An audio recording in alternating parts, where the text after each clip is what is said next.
What's up, guys? My name is Zach, and today I am driving a 2016 Honda S660. Behind me is a 658cc turbocharged inline 3, and down below is a 6-speed manual transmission. Now, I am super excited to be driving this Honda S660 because it is a modern version of the Honda Beat. The Honda Beat was a K car back in the 90s that was so beloved for its high revving engine and just having fun on a budget.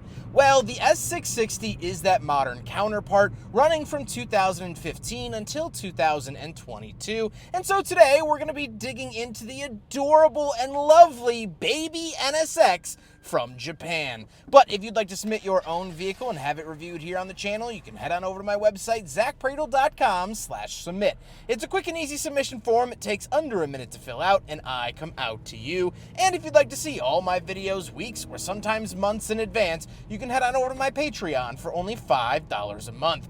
But let's get back to that 658cc turbo inline 3 that is behind me.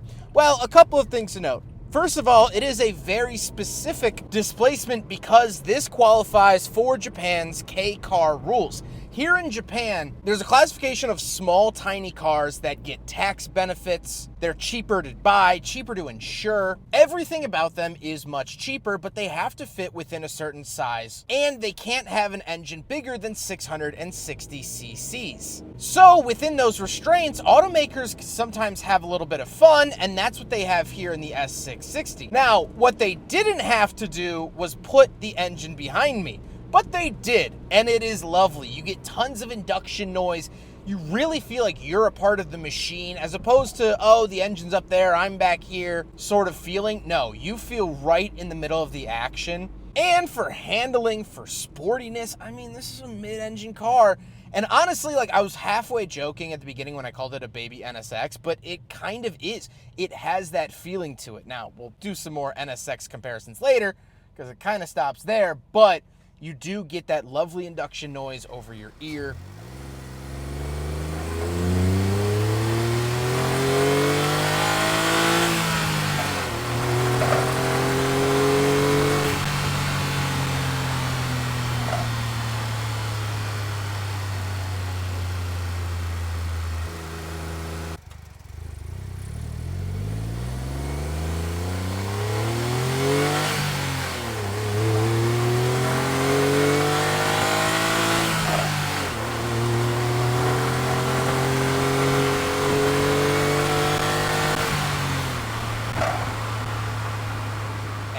Great. Now, like I said, paired to it is a 6-speed manual transmission.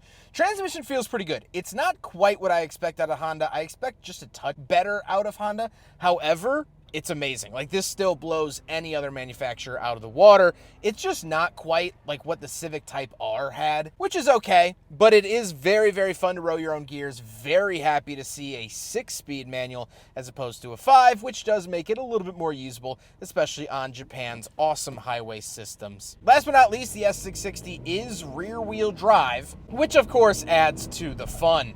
How does it feel to drive the S660? Well, it is so full of joy. It is so wonderful to drive. The power is great. You might think a 3-cylinder turbo might not cut the mustard. It cuts the mustard left, right, and sideways. It is fan-freaking-tastic. And it's all you really need. I mean, really, truly, this is a go-kart of go-karts. And you don't really need much more to have fun. It's chuckable, it's nimble, you can fit it anywhere, especially here in Japan. Space comes at such a huge premium that this fits anywhere. I have no worries taking this places where my other rental Corolla wagon sometimes feels big on the road. This does not, and we'll talk about space here in a second. All right, let's see here. I lowered the rear window. Second gear.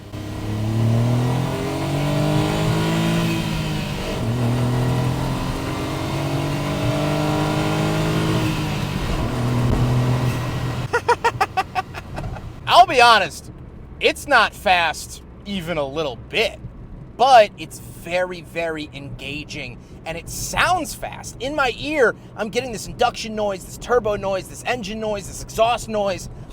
I feel like I'm Speed Racer, but really I'm Mr. Magoo. It's thrilling in the way that like a party popper is. So let's talk about interior space. Before we talk about the interior features, I don't fit. Plain and simple, I do not fit. The biggest issue is really the width. My right arm has nowhere to go, so I'm kind of driving like this a little bit. Left arm, obviously, tons of space, but also my seat is all the way back. I'm 5'11". I'm maxed out in pretty much every direction. So that is a big concern. Now, Japanese people are usually smaller than me and smaller than Americans, so it makes sense. You know, they're going to be more comfortable in a car like this. But if you are looking at buying one and you're like me, it might be a tight squeeze, because this is a tight squeeze. But let's talk about the interior. Well, in front of me, I have a mix of physical and digital gauges. So off to the left, I have my digital fuel gauge and time and temperature, and off to the right is the digital tank capacity gauge, as well as trip odometer and vehicle odometer. But in the center, we get the physical tachometer and digital speedometer. So a little mix there, which I quite like. On the steering wheel, on the left, we get our pages icon, source, volume, skip track, things like that. And off to the right, we get cruise control. These buttons are pulled directly from the Honda Civic that we got in the States, so this all feels very familiar. What also feels very familiar, off to the right, we have a climate control vent, but we have power mirror switches, again, from the Civic or CR-V or other vehicles from this era, and we have a red start-stop button. Moving on to the door, we do have the latch to get in and out, as well as our power windows, of which we do have a rear power window.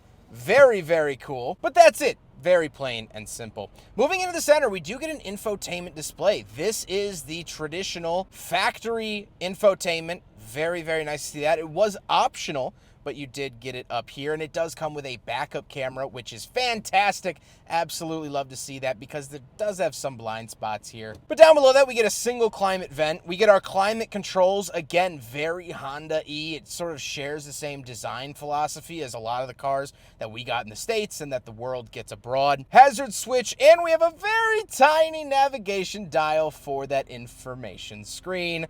Love this. Very, very cute. Then we do get USB-A, an HDMI in, as well as a 12-volt outlet, and the shifter. The shifter feels like it's pulled from a lot of other Hondas as well. This is sort of a parts binny experience, and the shifter feels like a mid-2010s Civic Si shifter. So very, very nice to see that. Kind of what I would come to expect. Then we get a tiny little cubby space, our parking brake, and a little tiny elbow pad that does say S660. Now, we don't get any cup holders or really any interior storage, so it automatically fails the big friggin' bottle test. And the seats are nice. They're comfortable enough, but like I said, I don't really fit in this interior, and honestly, the seats aren't playing a part in that. The seats are fine. It's just the door card, it's my shoulder, mostly the door card. So, something to note there. Now, we don't have any back seats. We'll take a quick look at some cargo space, and then we'll talk about the looks. All right, now I genuinely have no idea what to expect under here. I don't know if this even is cargo space. Okay, it's not. Oh, okay, it is. So, there are these little red tabs on either side, and then you could fold this forward, grab here, fold it forward, and that is the cargo space that you get. Now, it is for the foldable top. So this does have a Targa top, which I'm not going to take off. I'm sorry. I apologize in advance. But in fear of not being able to get it back on and being in a foreign country and not knowing how things work, I'm going to leave it there. But you can take the Targa top off and you can stow it right in here. So very, very cool to see that. It actually rolls up. It's a somewhat soft top. And then you close that right back up. And there you go. Nice little storage for your Targa top Honda S660. Now we gotta talk about the looks, and I adore the S660. I mean, it looks like this big sports car, but it's not. It's a little sports car. It's so small and tiny and cute and adorable, and I just want to hug it. I want to put it on my shelf. I want to stare at it. It's just awesome. It has this lovable quality about it that I just think is so incredibly fun. I love the red color too. You know, this is almost like a Civic Type R red. When I think of an NSX, I think of it being red, so that's why I love this car so much. With all of that being said, red said, let's get on to my final thoughts. What do I think finally driving a Honda S660? Well, no surprise here, I love it. Big drawback is that it does not love me. I don't fit in here. Plain and simple. It's a very harsh reality that I have to get used to, but it is the reality of it. I don't fit. It's a struggle. I haven't not fit in a car like this in a long time. The last one I can think of truly was like the Suzuki Cappuccino, where it was just not doing me any favors. Performance-wise, obviously, it's very, very good and very fun.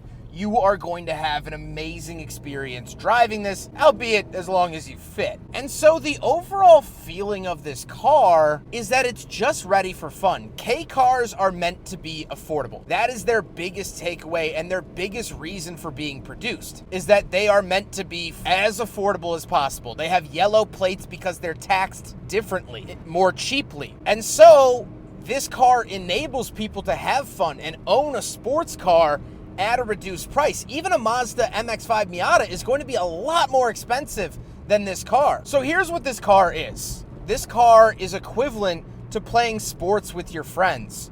It's low budget. You're probably playing in your buddy's side yard. We used to play football in my friend Cooper's side yard. It had a horrible slant to it. We played with a Nerf football, which is far from regulation, but it was just cheap fun. We were kids after school. We would line our backpacks up against the house and play football, and we had championships, and we Sharpied on old t-shirts for jerseys. It's cheap thrills. Now, cars like the Cayman GTS and honestly like the S2000 and sometimes even the Miata, that's the big leagues. That's the National Football League. That is the big stuff. And that's fine and dandy, and that's more fun to watch, but I'm not sure it has as much fun as this. This is just you and your buddies. This is where the memories are made. This is a Honda NSX found on Temu, but is that such a bad thing? I would much rather be in a Temu NSX than a boring, drab car any day of the week. So that's what this car is. The smiles per yen is very, very high.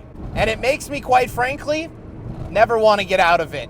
Although I do have to, because my legs are cramping quite a bit. So, unfortunately, I will be forced out of here, but not by my own will, by my body failing and the car constricting blood flow to my lower half.